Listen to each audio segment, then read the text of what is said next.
ஓம் நமோ பகவதே வாசுதேவாய. ஸ்ரீமத் பாகவத மகாத்மியத்தின் 2வது அத்தியாயம். நாரதர் பக்தியின் துன்பத்தை துடைக்க முயற்சித்தல். நாரதர் கூறுகிறார், பெண்ணே, நீ ஏன் வீணாக வருந்துகிறாய்? ஏன் சிந்தை கலங்குகிறாய்? பகவான் ஸ்ரீ கிருஷ்ணனது திருவடி தாமரைகளை இடையராது தியானம் செய். அவரது திருவருளால் உனது துன்பங்கள் அனைத்தும் தானாக விலகும். கௌரவர்களது அக்கிரம செயல்களிலிருந்து திரௌபதியை காக்கவில்லையா? கோபியர்களை பல துன்பங்களிலிருந்து காக்கவில்லையா? அந்த ஸ்ரீகிருஷ்ணன் இப்போது எங்கே போய்விட்டார்? நீ பக்தி அல்லவா? தமது உயிரை விட உன்னிடம் அதிகம் அன்பு வைத்துள்ளார் பகவான். நீ அழைத்தால் அவர் பரம பாவிகள் வீட்டிற்கு கூட வருவார். சத்தியுகம், கிருதயுகம், திரேதாயுகம், துவாபர யுகம் ஆகிய 3 யுகங்களிலும் ஞானமும் வைராக்கியமுமே முக்தி சாதனங்கள். ஆனால் இந்த கலியுகத்தில் பக்தி ஒன்றே பிரம்மத்துடன் இரண்டர கலப்பதற்கான முக்திக்கு எளிய வழி. இதை நினைத்துத்தான் ஆனந்தமே வடிவான ஞான சொரூபரான பகவான் உன்னை தேகத்தோடு படைத்தார். மிக்க அழகியான நீயோ ஸ்ரீ கிருஷ்ணனுக்கு மிகவும் பிரியமானவர். முன்பொரு சமயம் நீ 2 கைகளையும் கூப்பி வணங்கி பகவானிடம் நான் என்ன பணிவிடை செய்வேண்டும் என கேட்க, அவரும் நீ என் பக்தர்களை போஷித்து வருவாயாக என கட்டளையிட்டார்.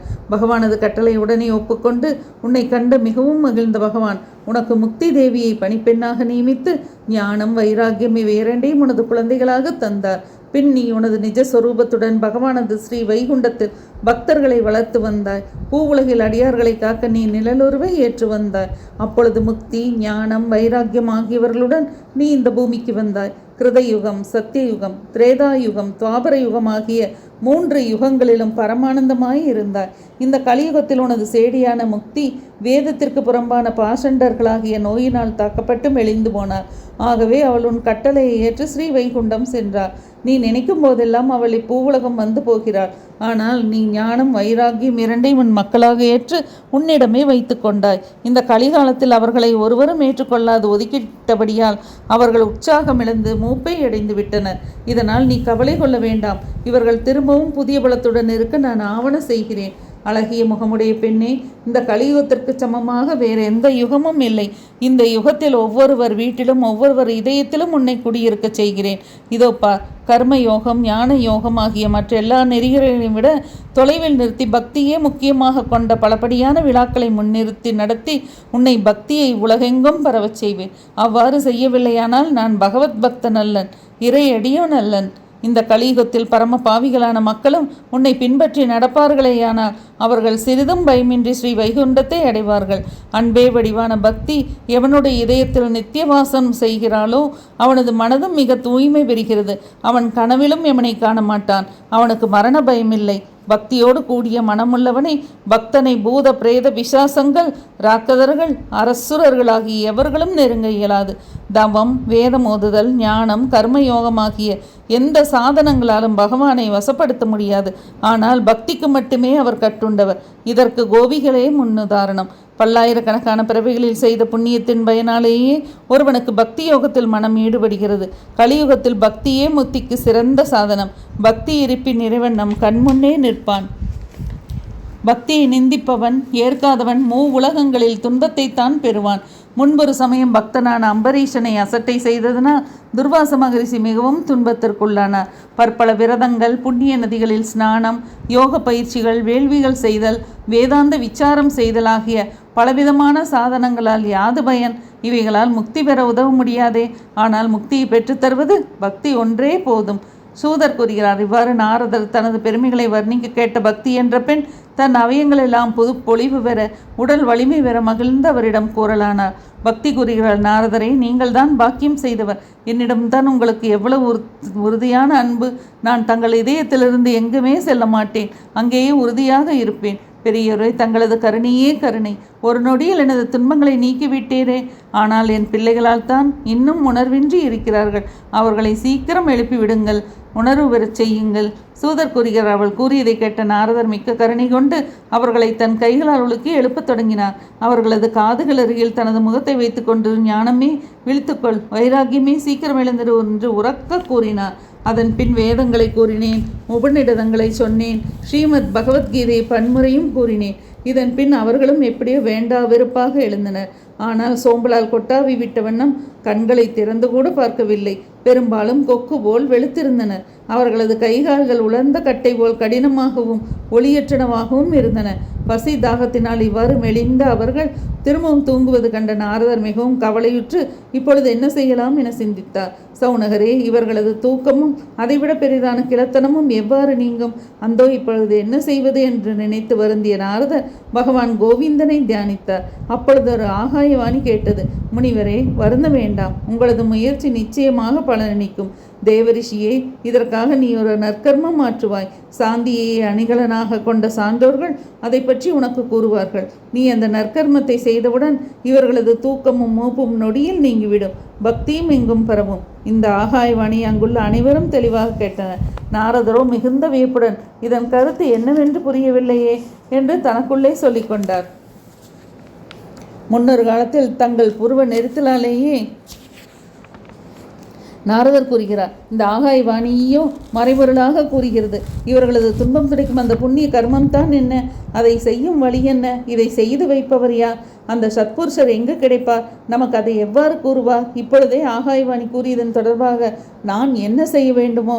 சூதர் கூறுகிறார், சௌனகரே, நாரதர் ஞானம் வைராக்கியமாக இருவரையும் அங்கே விட்டுவிட்டு ஒவ்வொரு தீர்த்தமாக சென்று தீர்த்த யாத்திரை செய்ய ஆரம்பித்து வழியில் நேர்படும் முனிவர்களிடம் ஆகாயவாணி கூறிய புண்ணிய கர்மத்தின் சாதனம் பற்றி கேட்கலானார். அவர் கூறியதை மட்டும் கேட்டவர்கள் நிச்சயமான விடையை கூறவில்லை. சிலர் அதை செய்வதே மிகவும் கடினம் என்றனர். சிலரோ இதை பற்றி நிச்சயமான பதிலை பெறுவது சுலபமில்லை என்றனர். மற்றும் சிலர் மௌனம் சாதித்தனர். வேறு சிலரோ இதற்கு தவறான பதிலை கூறி அதனால் நாம் அவமானப்பட நேர்ந்தால் என்ன செய்வது என பயந்து அங்கிருந்து நழுவினார்கள். உலகங்களும் ஆச்சரியத்தில் ஆழ்ந்து ஆஹா ஆஹா என்றது. மக்கள் தங்களுக்குள் ரகசியமாக ஐயா, வேதம், உபநிடதம், ஸ்ரீமத் பகவத்கீதை என இந்த மூன்றையும் திரும்ப திரும்ப அவர்கள் காதில் உறக்க ஓதின பின்பும் பக்தி, ஞானம், வைராக்கியம் என்ற இவர்கள் மூவரும் தூக்கத்திலிருந்து எழவில்லை எனில் வேறு எந்த உபாயம் தான் உள்ளது என்று காதோடு காதாக பேசிக்கொண்டனர். யோகீஸ்வரரான நாரதருக்கே இது பற்றி தெரியவில்லை எனில் இப்பூவுலகத்தாரான இந்த மக்களுக்கு எப்படி தெரியும்? அவர்கள் எப்படி பதில் கூறுவார்கள்? இவ்வாறு நாரதர் கேட்ட அனைத்து ரிஷி முனிவர்களும் இதற்கான பதில் அறியாததான் இது செயற்கரிய செயல் என்று மட்டும் நிச்சயமாக கூறினார்கள். இவ்வாறு விடை புரியாது மிக்க கவலை கொண்ட நாரதர் பத்ரிகாசிரமம் சென்றார். ஞானம், வைராக்கியம் ஆகிய இருவர்களையும் எழுப்ப வேண்டி நான் இங்கு கடந்தவம் செய்வேனாக என்று தீர்மானித்தார். அப்போது கோடி சூரிய பிரகாசம் பொருந்திய சனகாதி முனிவர்கள் அவர் எதிரில் தோன்றினர். அவர்களை கண்ட நாரத முனிவர் முறைப்படி அவர்களை வணங்கி கேட்கலானார். நாரதர் கேட்கிறார், பெரியோர்களே, இன்று உங்களை சந்தித்தது எனக்கு என்னுடைய பெரும் பேற்றின் பயனே. என்னிடம் கருணை கொண்டு எனது சந்தேகத்திற்கு விரைவில் பதில் கூறுங்கள். நீங்கள் நால்வரும் மகா யோகீஸ்வரர்கள், அறிஞர்கள், பலவும் கற்றவர்கள். பார்ப்பதற்கு 5 வயது பாலகர்களாக காட்சியளிக்கிறீர்கள். ஆனால் முன் தோன்றியவர்களுக்கும் காசியபர் முதலிய பிரஜாபதிகளுக்கும் முன் தோன்றியவர்கள் நீங்கள். எப்பொழுதும் ஸ்ரீ வைகுண்டத்திலேயே வாசம் புரிபவர்கள். பகவான் ஸ்ரீஹரியின் திருநாமங்களை ஓதிக்கொண்டிருப்பவர்கள். பகவானது திருவிளையாடல்களான அமுதத்தை சதா பருகிக்கொண்டு மெய்மறந்த நிலையில் இருப்பவர்கள். உங்களுக்கு பகவத்கதைகளை செவியார பரகுவதே உண்ணும் சோறும் பருகும் நீரும். ஸ்ரீஹரியே நமக்கு சரணம் என்ற வார்த்தை உங்கள் திருவாயிலிருந்து வெளிவரும் தாரகம் நாமம்.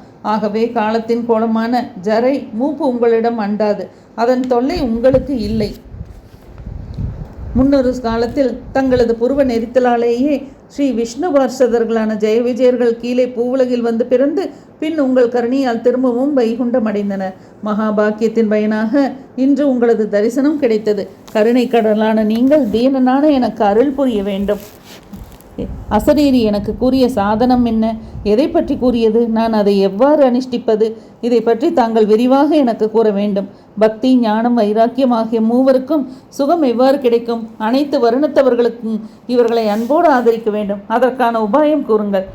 சனகாதி முனிவர்கள் குமாரர்கள் பதில் கூறுகிறார்கள், தேவரிஷியே, கவலையை விடுங்கள், மனதில் மகிழ்ச்சி கொள்ளுங்கள். முன் காலத்திலிருந்தே இதற்கான எளிய வழி இருக்கிறது. நாரதரே, நீர்தான் புண்ணியம் செய்தவர், வைராக்கியமுள்ள துறவிகளுக்கும் துறவி. பகவான் ஸ்ரீ கிருஷ்ணனது அடியவர்களுக்கெல்லாம் நாயகமணி. பக்தி யோகத்தை பரப்புவதில் சூரியனை போல் பிரகாசிப்பவர். பக்தியை பரப்புவதில் நீங்கள் கொண்ட முயற்சி, ஈடுபாடு வியப்பை தரும் புதிய முயற்சி அல்ல. இறையடியார்களுக்கு பக்தியை நன்கு பரப்புவதுதானே ஏற்ற செயல். இந்த பிரபஞ்சத்தில் மகரிஷிகள் பற்பல உபாயங்களை முன்பே கூறியிருக்கிறார்கள். ஆனால் அவை எளிதானவை அல்ல, கடினமானவை. முடிவில் சொர்க்கம் முதலிய புண்ணிய உலகங்களைத்தான் பெற்று தருவன. மோட்சம் கிடைக்காது. ஆனால் பகவானை அடைவிக்கும் முக்தி நெறி இதுவரை மறைபொருளாகத்தான் உள்ளது. அவ்வழியை உபதேசிக்கும் மகான் கிடைத்தற்கரியவர். அவ்வழி பெரும்பாலும் இறை தவத்தினால் தான் பெறலாகும். ஆகாயவாணி உனக்கு கூறிய அந்த நற்கர்மம் பற்றி நாங்கள் கூறுகிறோம். மனதை தூய்மையாக வைத்துக்கொண்டு ஒருமைப்பாட்டுடன் கேளுங்கள். நாரதரே, திரவிய யஜ்யம், பொருள்கள் கொண்டு செய்யும் வேள்வி, தவ வேள்வி, யோக வேள்வி, வேதம் ஓதுதலான ஞான வேள்வி என்ற இவற்றை பலர் அனுஷ்டிக்கிறார்கள். ஆனால் இவை அனைத்தும் சொர்க்கம் முதலிய புண்ணிய உலகங்களை பெறும் வழியைத்தான் போதிக்கின்றன. ஆனால் பண்டிதர்கள் ஞான வேள்வியே முக்தி நல்கும் நற்செயலாக கூறுகின்றனர். அந்த ஞான வேள்வி சுகபிரம்ம ரிஷி பரிஷத்துக்கு கூறிய ஸ்ரீமத் பாகவத பாராயணமே. ஸ்ரீமத் பாகவதத்தின் ஒளியை கேட்டாலே போதும். பக்தி, ஞானம், வைராக்கியம் மூவரும் பலம் பெறுவார்கள். ஞானம், வைராக்கியம் இவர்களின் துன்பம் விலகும். பக்தி மகிழ்ச்சி பெறும். சிங்கத்தின் கர்ஜனை கேட்டு நரிகள் ஓடி ஒளிவது போல கலியின் எல்லா தோஷங்களும் துன்பங்களும் ஸ்ரீமத் பாகவதத்தின் துவனி கேட்டு அழிந்து போகின்றன.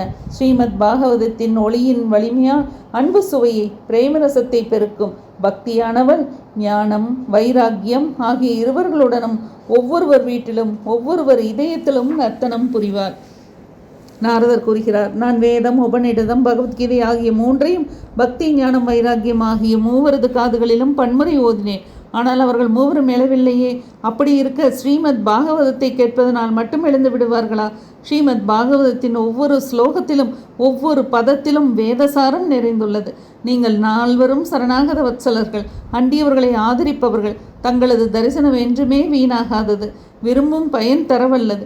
காலதாமதமின்றி நான் அந்த நற்காரியத்தை செய்ய எனது சந்தேகத்தை தீர்த்தருள வேண்டுகிறேன். சனகாதிகள் கூறுகிறார்கள், இந்த ஸ்ரீமத் பாகவதத்தில் கூறப்பட்ட கதைகள் முழுவதும் வேதம் மற்றும் உபநிடதங்களின் சாரத்தை தம்முள் கொண்டவை. அதன் பயன்களோ அதிலிருந்து தனித்து மேம்பட்டு நிற்பவை. ஆகவே இதன் பெருமை சொல்லுக்கு அடங்காதது.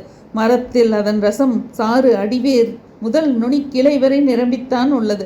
ஆனால் அதை அந்த இடங்களிலெல்லாம் சுவைக்க முடியுமா? முடியாதல்லவா? அதே சாறு பழமாக வெளிவரும்போது அதை அனைவரும் விருப்பத்தோடு சுவைக்கிறார்கள்.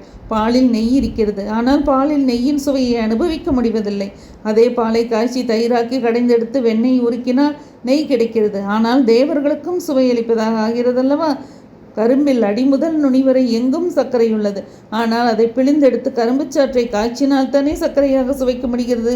அதை போலத்தான் ஸ்ரீமத் பாகவதமும் முழுக்க முழுக்க வேத சாரம். இந்த ஸ்ரீமத் பாகவதம் முழுவதும் வேதத்திற்கு ஒப்பானது. பக்தி, ஞானம், வைராக்கியம் ஆகிய மூன்றையும் உலகில் நிலையாக பரப்பவே ஸ்ரீ வேதவியாசர் இந்த ஸ்ரீமத் பாகவதத்தை வெளிப்படுத்தினார். முன்பொரு சமய மகாபாரதத்தை செய்த வியாசமுனிவர் வேதங்களை 4ஆக வகுத்தும் உபநிடதங்களின் உண்மை பொருளை பிரம்மசூத்திரங்கள் வாயிலாக வெளிப்படுத்தியும் ஸ்ரீமத் பகவத்கீதையை எழுதியும் மன அமைதி பெறாமல் கவலையுடன் அறியாமை கடலில் தத்தளித்து கொண்டிருந்தார். அப்பொழுது தாங்கள்தான் சதுஸ்லோகி பாகவதம் என 4 ஸ்லோகங்களில் இந்த ஸ்ரீமத் பாகவதத்தை அவருக்கு உபதேசம் செய்தீர்கள். இதை கேட்டதும் அவரது மனக்கவலைகள் நீங்கி அமைதி பெற்றார். இதில் தங்களுக்கு என்ன வியப்பு, என்ன சந்தேகம்? எங்களிடமே கேட்கிறீர்களே. நீங்கள் அவர்களது கவலைகளையும் துன்பங்களையும் நீக்க ஸ்ரீமத் பாகவத புராணத்தை கூறுங்கள், அதை அவர்கள் கேட்கட்டும். நாரதர் கூறுகிறார், மகனீயர்களே, தங்களது தரிசனம் ஜீவராசிகளின் பாவராசிகளை ஒரு நொடியில் பொசுக்கியளித்து அனைத்து நலன்களையும் நல்குவது. சம்சார சூழலான காட்டுத்தீயில் வெந்து சாம்பலாகும் மக்களுக்கு அத்தீயை எளித்தொழிக்கும் பெருமழை. 1000 முடிகள் கொண்ட ஆதிசேஷன் தன் 1000 முகங்களிலிருந்தும் பெருமழை போல் வர்ஷிக்கும் பகவானுடைய திருக்கதையமுதை செவியார பருகி நிற்பவர் நீங்கள். அன்பின் இலக்கணத்தை, பிரேம பக்தியை விளக்கும் விருப்பத்துடன் தங்களை சரணடைந்து வேண்டுகிறேன். பல பல பிறவிகளில் செய்த நற்செயல்களின் புண்ணியங்கள் எல்லாம் ஒன்று திரட்டி சேர்த்த பெரும் புண்ணியத்தாலேயே மனிதனுக்கு சான்றோர்களின் இணக்கம் கைகூடும். அப்போது அவர்களுக்கு அறியாமையால் தோன்றிய மோகம் மற்றும் செருக்கு, அதனால் வந்த அஞ்ஞான இருள் ஆகிய அனைத்தும் அழிந்தொழியும். அப்போதுதான் அறிவு தோன்றும். அறிவு தோன்றவே எது நல்லது எது தீயது என்கிற உண்மையான அறிவான விவேகம் உதயமாகும். ஓம் நமோ பகவதே வாசுதேவாய. ஓம் நமோ பகவதே நாராயணாய. ஓம் நமோ பகவதே ஸ்ரீகிருஷ்ணாய. ஸ்ரீமத் பாகவத மகாத்மியத்தில் 2வது அத்தியாயம் முற்றிற்று.